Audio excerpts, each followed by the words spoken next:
ఒకే దేశంలో రెండు ప్రపంచాలు ఉన్నాయి. ఒకటి అధికారుల కొరకు, ఇంకొకటి సామాన్యుల కొరకు. ప్రతి సంవత్సరం కొత్త పాఠశాలలు కడతాం. కొత్త నినాదాలతో గోడలపై రంగులు వేసేస్తాం. కాని అధికార పెద్దమనిషి కొడుకు ఆ నినాదాలను చదివే అవసరం లేదు అతనికి. అతడు వేరే ప్రపంచంలో చదువుతాడు. ఒక తండ్రి షాక్ అయ్యాడు. ఒక ప్రైవేట్ స్కూల్లో ఎల్కేజీ ఫీజు చూసి. అదే వ్యక్తి మరో షాక్కి గురయ్యాడు. ఒక ప్రభుత్వ పాఠశాల యొక్క పరిస్థితిని చూసి. ఆ తండ్రి తండ్రిగా కంటే తన కూతురి భవిష్యత్తును పరిగణనలోకి తీసుకున్నాడు. ప్రైవేట్ స్కూల్ ఫీజు అందనివిగా ఉండడంతో తన కూతురిని ప్రభుత్వ పాఠశాలలో చేర్పించాడు. మిగిలినదల్లా ఒక ప్రార్థన. ఈ పాఠశాల పైకప్పు కూలిపోకుండా ఉండాలి. ఇద్దరూ భారత్లో పుట్టిన పిల్లలు. రెండు మనుషులు, ఒకే దేశం, రెండు దారులు. ఒకరు 80,000 రూపాయలు కేవలం ఎల్కేజీ ఫీజుగా చెల్లిస్తారు. ఇంకొకరు బద్దలైన బ్లాక్ బోర్డు తలచుకుంటూ కలలు కంటారు. ఇద్దరి కళ్లలో కలలుంటాయి. కానీ ఒక్కరికే రెక్కలిచ్చారు. రాజకీయ నాయకులు నిబంధనలు తయారు చేస్తారు. కానీ వారు వాటిని అనుసరించరు. వారు పేదలకు విద్యను హామీ ఇస్తారు.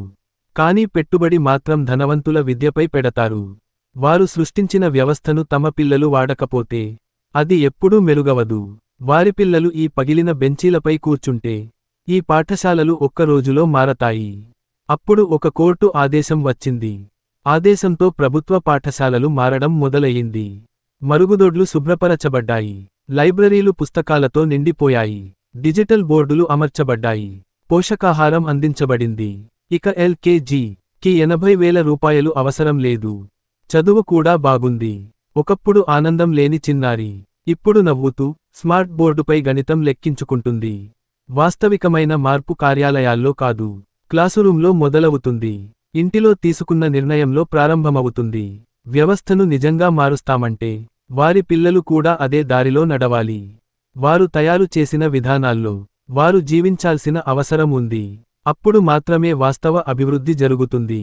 మార్పు విధానాల వల్ల కాదు, పాలుపంచుకోవడం వల్ల వస్తుంది. నాయకులు తాము తయారు చేసిన వ్యవస్థలో జీవించినప్పుడు వారు దాన్ని మెరుగుపరిచారు. మీ బిడ్డను అదే దారిలో నడిపించండి. అదే నీటి పంపు నీటిని తాగించండి. అదే బెంచీ మీద కూర్చోబెట్టండి. పేదల కోసం పాఠశాలలు కట్టకండి. మీ పిల్లలు కూడా చదువగలిగే పాఠశాలలు కట్టండి. అప్పుడు మాత్రమే భారత్ నిజమైన పరీక్షలో ఉత్తీర్ణమవుతుంది. జై భారత్.